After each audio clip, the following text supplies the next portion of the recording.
Bien, aquí vamos, miramos rápidamente algunas preguntas tipo saber que nos prestaron, que consiguieron las estudiantes de grado 11. Vamos rápidamente por acá. Nos dicen, a continuación se muestra una representación gráfica de electrones del último nivel de energía de átomos de potasio y flúor. Nos están dando una información que este símbolo significa electrón. Miramos el potasio, tiene solo uno de esos símbolos. El flúor tiene 1, 2, 3, 4, 5, 6, 7. En razón de eso nos preguntan cuántos electrones tiene en su último nivel de energía el átomo de potasio y el átomo de flúor. 2, no, aquí hay solo uno. 8, aquí hay solo uno. 1, aquí hay uno. Miremos el otro. 7, 1, 2, 3, 4, 5, 6, 7. Esta sería la respuesta correcta. Debemos tener en cuenta algunos de los conceptos que se han trabajado. Aquí queda para que por favor los repasen, que los deben tener en sus apuntes. Nos hablan, entre otros, de configuración electrónica y llegamos aquí a esa pregunta que contiene configuración electrónica. Nos hablan de que el aluminio en su estado neutro, para poder que un átomo se encuentre en estado neutro, la cantidad de carga negativa debe ser igual a la cantidad de carga positiva. En la configuración electrónica nos representan en estos superíndices los electrones. Este número acá, estos números me están representando los niveles y estas letras me están representando los subniveles. Entonces miremos, cantidad de electrones, tengo 2, 4, 10, 12, 13 en el átomo neutro. Esa misma cantidad de protones debe tener ese átomo para poder ser neutro. En una reacción química se pierden o se ganan electrones. Los protones en este caso se conservan. Miremos el ion. El ion posee 2, 4, 10 electrones. La cantidad de protones o carga positiva se mantiene. Entonces nos dice, teniendo en cuenta el estado de oxidación de un átomo, se determina conociendo los cambios en el número de electrones de la configuración electrónica respecto al átomo neutro, se puede afirmar que el estado de oxidación del ion de aluminio es más 3 porque en el último nivel de energía de su configuración electrónica es 3. Miremos que si estos números me representan los niveles de energía, aquí me estarían diciendo que el último nivel de energía es 2. Descarto esa. Tiene 3 electrones menos en su configuración electrónica que el aluminio neutro. Aquí entonces vemos que aquí habían 13 y aquí hay 10, entonces esa sería la respuesta correcta. Hablábamos de los conceptos. En este caso planteo el ejemplo de el enlace iónico en el cual un átomo metal le cede electrones a un átomo no metal. Y entonces tengo la configuración cuando el átomo estaba solo y acá cuando ocurrió la transferencia de electrones.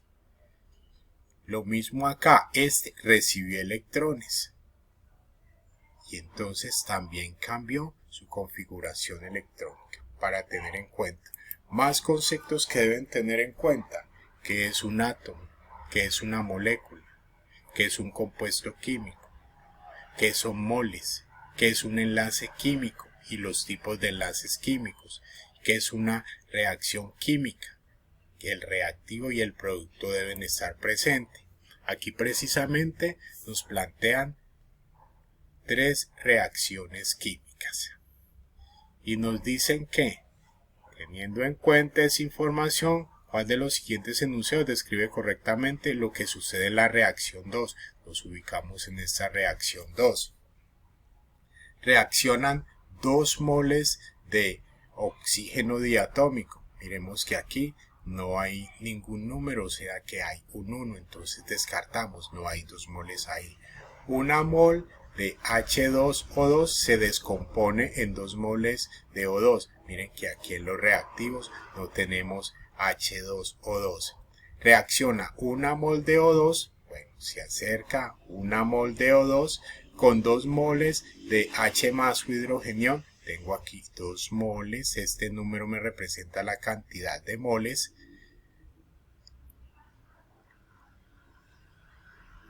Y además me dice que 2 electrones para producir una mol de H2O2. Esa sería la respuesta correcta. Mire que ni siquiera necesita tener dominio del concepto, sino una buena observación. Y retomamos entonces en la reacción química. Deben haber unos reactivos, ocurre la reacción y obtenemos unos productos diferentes a lo que eran esos reactivos. Continuamos con las reacciones.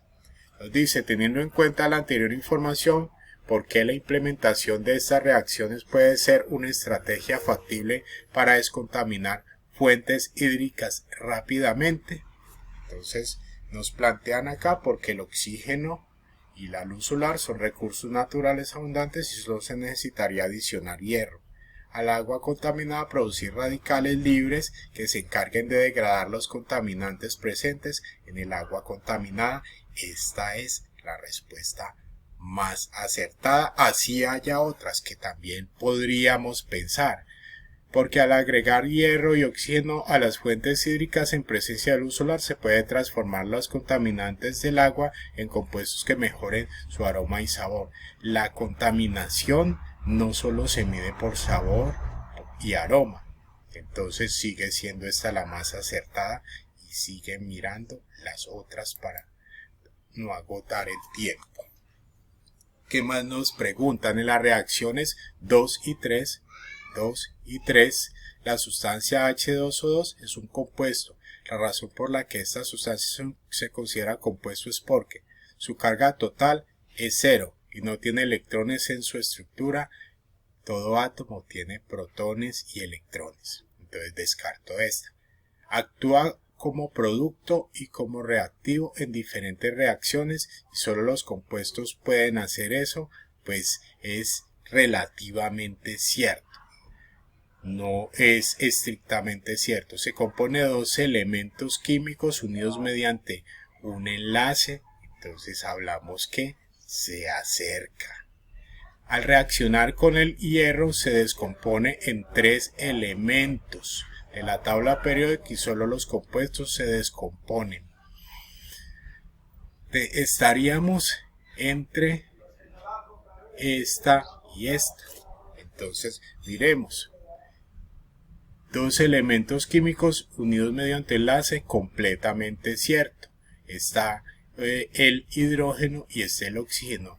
Reacciona con el hierro y se descompone en 3 elementos de la tabla periódica. Miren que acá tengo un elemento que no es exactamente la tabla periódica porque es un ion y en la tabla periódica me aparece es el elemento neutro.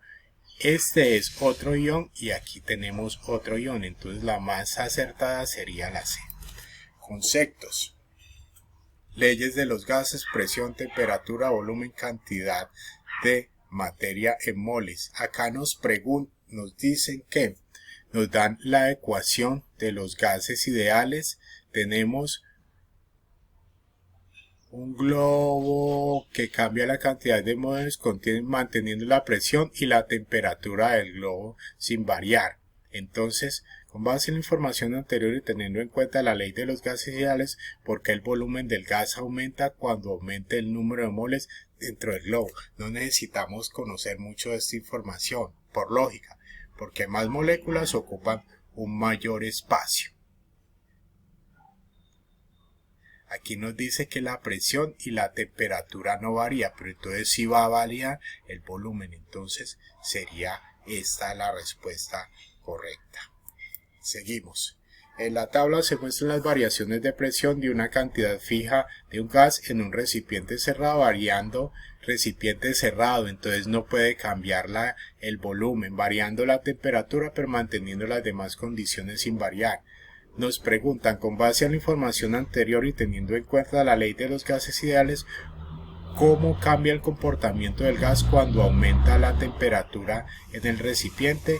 Aumenta el número de moles, la cantidad de moles se mantiene constante.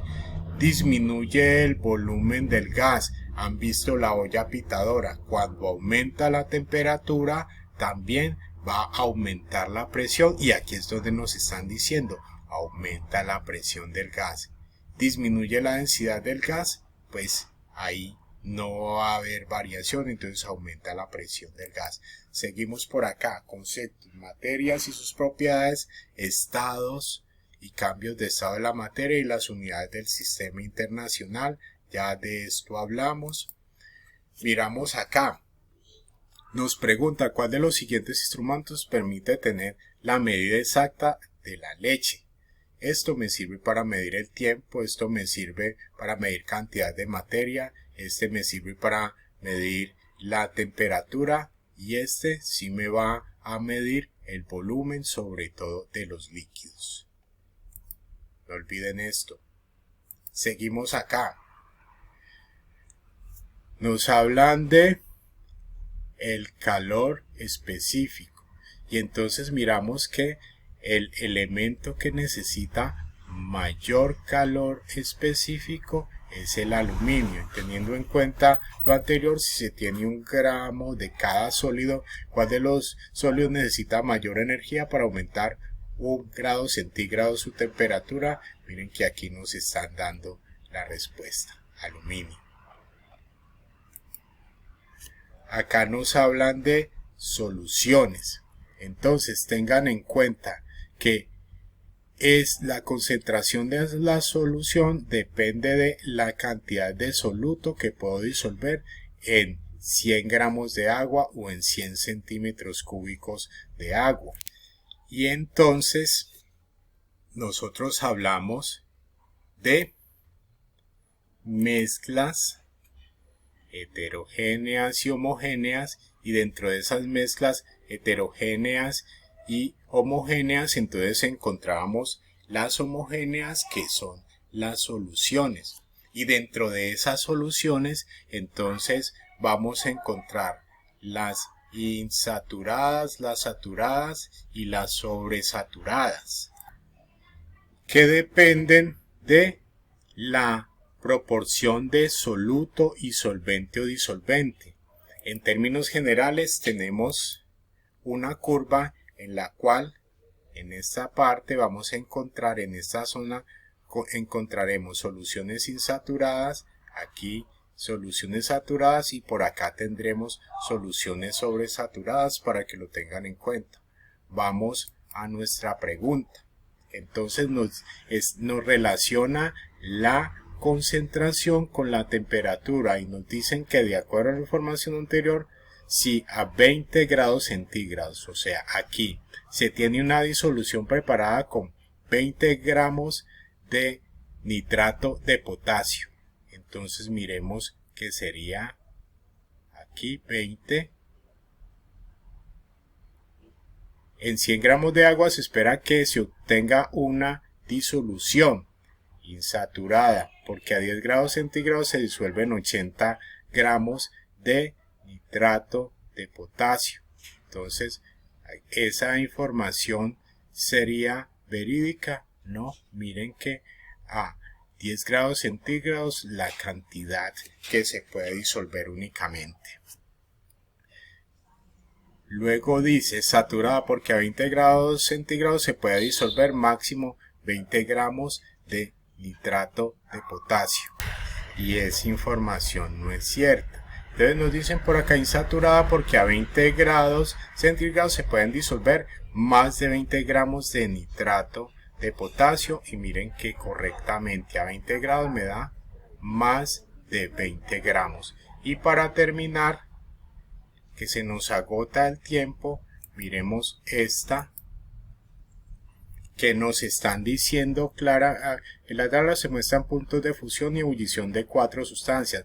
Nos dicen que la plata,